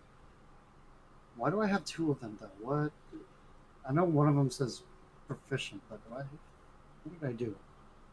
Let me. I'm just gonna use the normal one, the one without the +3 here. The one with the So- +3 makes you more likely to hit because it has your proficiency bonus. But you do have the bardic dice. Or will the +3? I need to check. Yeah, you have one with a +3 and one with a +0, and I have no clue why you have one with a +0 right now. Yeah, your Oh, +0. It says strength. That's why. Wait, no, that's not why. It's just for some reason it's not taking your proficiency. It's okay though. Okay. So use the one with the +3 then. Yeah. Use the one with +3 if you want to use your rapier. Yes. Yeah, because it added it. Oh, the one with the +3 added your strength to your damage because you're putting your strength into the damage. Okay. And see, this one only had the damage 1d8 plus blank plus 0. Okay. Yeah, that's what it is. And really, shouldn't that be Dex and not Strength? It could. You can use your You can strength. use whichever one you want. Yeah. We'll just note that you can use whatever one you want. So just like if you decide to use like Dex, we'll just like note this a +2 instead or whatever. But it doesn't matter. Just use what you want. Oh, whatever. Rapier. That's a hit, by the way. Yes. There, I then- deleted the other one. Yeah, the other one got deleted. Good job. But like this one, yeah. By the way, you could have done it again if you wanted to, because Oh yeah, no, I'm going to slash him again with my rapier. Yeah. Dang it, I miss. that does not hit, sadly. But then I'm gonna make a shot at the guy. No, you already used your 2 actions. your 2 slashes, because you can only make 2 you can for your Yeah. attack action you can make 2 slashes. One of those slashes can be a gunshot because it replaces your 2 slashes, and you slash twice already. Wait, hold on. Unless you have a bonus action, it takes your bonus action. All right, so there You should Danny be Phantom. technically. Where is it? Oh well. No. Oh well. Okay. That's too complicated to think. Technically, you can technically spend it right now. He can technically spend a munition for elemental slash You No. can. because it's part of it. Yeah. Because you It- hit and you can add extra Yeah. damage. That's actually not related to spending an action. Sadly, it just Yeah. says when you attack. So you could do that if you really wanted to. You could spend a munition if you wanted to. It's up to you. Also, I hope you're deducting your munition because I'm not looking at it. Yeah, hold on. Speaking of deducting ammunition, I just found out that I take movement speed to cast spells. Wait. Really? But luckily, I've been doing it the correct way this whole time. Yeah. Accident. That's cool. You take movement speed to cast. Wait a minute. Because- so that means you because move you- slower. No, but you replace your like you don't vocalize spells. You're not chanting. You're dancing. Yeah. I use 10 feet of movement per spell, and the most spells I can cast per turn is 2. So that's only 20 feet of movement I can use at any given moment. Oh, okay. That's actually kind of cool. I didn't remember that mechanic. Well, now I'm kind of glad you took all that stuff from movement because now it doesn't really hurt as much.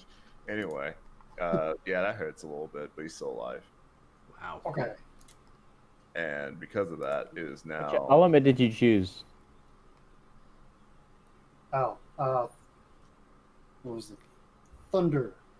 Okay. In this case, it doesn't matter. So Yeah. it's whatever. I figured not. Yeah. Wait, so Zordon. I just forgot the turns. Yeah. Now. It's the Kobold's turn.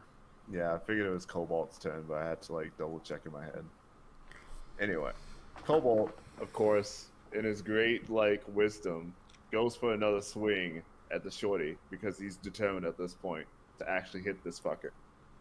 Never get me. Apparently, he's nimble. not determined enough because he fucking sucks at this. Too nimble. And because of this, it's Esam's turn. 30 feet. Gonna move this guy over. I'm gonna make a slash with him. Where is it? Spiritual. Actually, you know what? Before I do that, I'm just gonna cast Guiding Bolt again, but this time at level 2.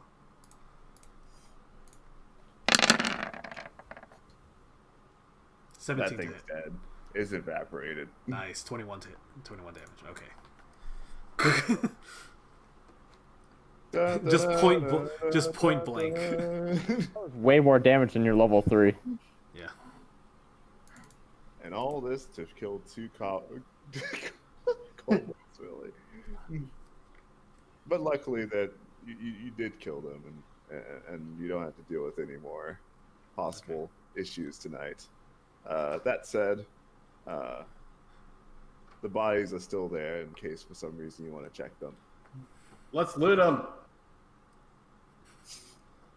So are you just winning Are- both of them, I guess? Are these kobolds bigger than me? Yeah, they're actually bigger than you.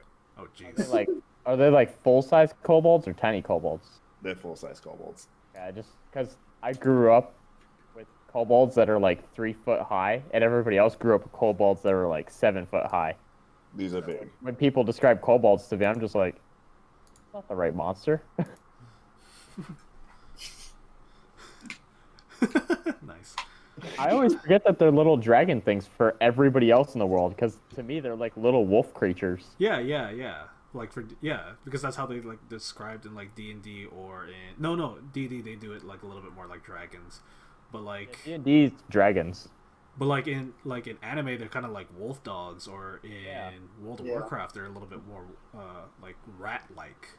Yeah, I grew up with the short pack kobolds. Yeah. The ones with the like varying weapons, and there's like 10 of them per pack kind of thing. Yeah. It's like Vermintide. All right, so while checking both of these kobolds, their weapons are still mostly usable in this case for once. The light crossbow is able to be used by anyone. It has about 5 bolts that go with it, still on the body, and it does 1d8 damage. Yes. It's a light crossbow. Yeah. The axe is just a simple hand axe, so it does 1d6 damage. Oh, okay.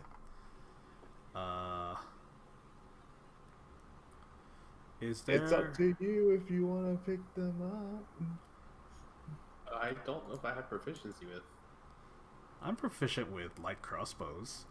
I'm not. You should take it. I would pick it up, but I don't know how to use it. I look at it and you just see me like those like creepy like like little kids that are really proficient with a gun. You know Like the most hilarious part about all this, guys? What? This chick has been sleeping like a rock this whole time. That's good. That's good. I was actually about to say, is she still asleep? That's good. She is gone. She's been sleeping. They like dragged a her rock away this when whole we were time. doing battle. Like this whole thing has been going on, and she's been just like out the fuck cold. Yeah. So I'll take the crossbow, and you said 5 bolts. 5 bolts, yes. Sweet.